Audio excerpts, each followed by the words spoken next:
एक गांव था जो बाहर से बहुत अमीर और चमचमाता हुआ दिखता था। वहां के लोगों के पास बड़े बड़े महल थे, सोने की गाड़ियां थीं, लेकिन किसी के चेहरे पर कोई खुशी या हंसी नहीं थी। और इस अमीरी का राज गांव के बाहर एक घने जंगल में छुपा था। जंगल के बीचों बीच एक पुराने पेड़ के साथ एक काला शीशा खड़ा था। कहते हैं जो भी रात के ठीक 3 बजे उस शीशे के सामने जाकर अपनी कोई परेशानी उस शीशे को दे देता, शीशा उसके बदले उसे करोड़ों की दौलत देता था। इसी दौलत के लिए किसी ने अपनी नींद का सौदा कर लिया, किसी ने अपनी खुशी बेच दी और किसी ने अपना डर शीशे को दे दिया। इसीलिए लोगों के पास पैसा तो बहुत आ गया था, लेकिन वो अंदर से पत्थर के बन चुके थे। इसी गांव में थुंग थुंग रहता था, अपनी बीवी और 1 साल के बच्चे के साथ। थुंग थुंग के पास एक फूटी कौड़ी नहीं थी। कभी कभी तो कई दिनों तक भूखा ही सो जाता और गांव वाले अक्सर उसके पास आते और बिना किसी भाव के कहते, अरे थुंग थुंग, तू क्यों इतनी तकलीफ सह रहा है? जाकर अपनी कोई भावना उस शीशे को दे दे और हमारी तरह अमीर बन जा। लेकिन थुंग थुंग हमेशा कहता,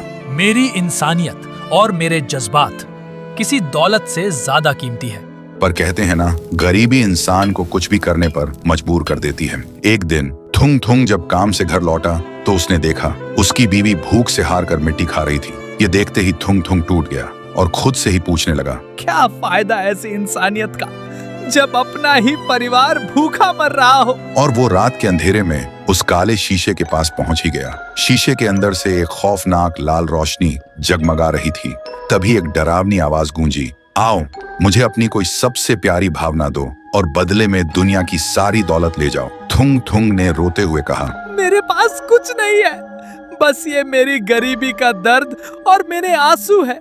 यही ले लो और मुझे एक वक्त की रोटी दे दो। जैसे ही थुंग थुंग के आंसू जमीन पर गिरे, अचानक एक जोरदार धमाका हुआ। शीशा अपने आप टूटकर बिखर गया, लेकिन शीशे से कोई दौलत नहीं निकली, बल्कि काले धुएं का एक भयानक बवंडर बाहर निकला। वो कोई और नहीं, रायस्टार की खूंखार और भूखी आत्मा थी, जो सालों से उस शीशे में कैद थी और किसी ऐसे इंसान का इंतजार कर रही थी जिसके अंदर सबसे ज्यादा दर्द हो। तभी रायस्टार की आत्मा हवा में घूमी और सीधा थुंग थुंग के शरीर के अंदर घुस गई। लेकिन जैसे ही वह थुंग थुंग के शरीर में घुसी, थुंग थुंग का शरीर सुनहरा हो गया। अगली सुबह गांव में हाहाकार मच गया। थुंग थुंग एक विशाल रूप ले चुका था और एक ही झटके में उन सारे पत्थर दिल अमीरों के घरों को राख में मिला रहा था।